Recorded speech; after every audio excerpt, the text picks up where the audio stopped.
أنا وحنا هاي عبد الله عبد محمد سامع بور وأنت دقمة تقريبا قبل كمدوب خاصة عمر محمود dadka reer midug ah xanuunkii xorriyadda ay ka soo mareen ayaa weli dhaawiciisu ku yaal Cumar Maxamuudku waxay yihiin dadkii waraaqaha u liqay dadkii sunta dhiidhitida u cabay markii xorriyadda aan qaadanaynay waa muure iyo Cabdirasaaq Xaaji Xuseen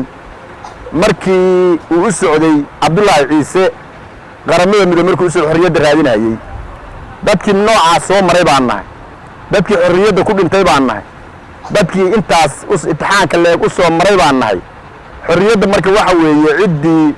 shalay u soo halgantay dhibaatada u soo madhay oo weli diifteedii iyo xanuunkeedii ku yaallo weli way xanuunsanayaan maanta halkan waxaan ku qabanayaa shir saxaafadeed shirkaasi wuxuu daaran yahay laba qodob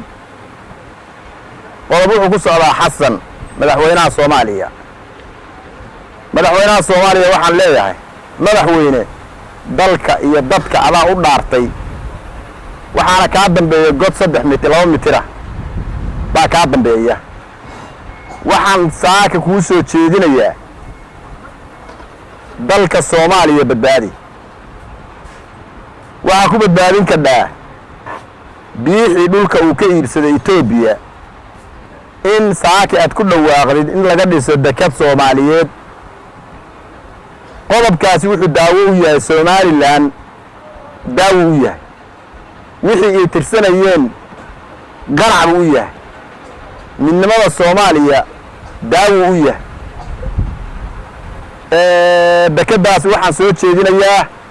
in si rasmi ah aad ugu dhawaaqdid ciidaas in laga dhiso dekad adigu aad bilowdid asaxiixdid kabari u raadisid Soomaaliya dhamaanteedna ku dhawaaqdid inay ka qayb qaadato badbaadada dhulka halkaas ku jidhaa yeel baan ku leenahay taladaas aan ku soo jeedinaynaa ciidda Soomaaliyana way badbaadaysaa Somaliland wixii ay tirsanaysayna way qancayaan midnimada Soomaaliyana halkaas ayaa dawladeedu ku jidhaa sidaas yeel baan ku soo jeedinaynaa haddii kale waxa weeye Ismaaciil Cumar Geelle iyo adiga tuun baa labadiinaba ka jira tuunkaasna waxa weeye adiga wuxuu yiri waan aqoonsanayaa marka dadku waxa beenta carada maraysa waxay tahay adiga markuu yiri waan aqoonsanayaa Ismaaciil Cumar Geelle dabada kaga naban Ingiriis baa dabada kaga naban tabaadina waxa la madaxweynaha Soomaaliya ku xigi doona intaas oo dhan masax xasan saasa u soo jeedinayaa arintaasina daawo weeye tawfiiq weeye yeel baa leeyahay qodobkaas halkaas kaga tagayaa qodobka kale madaxweynaha Puntland waxaan u soo jeedinayaa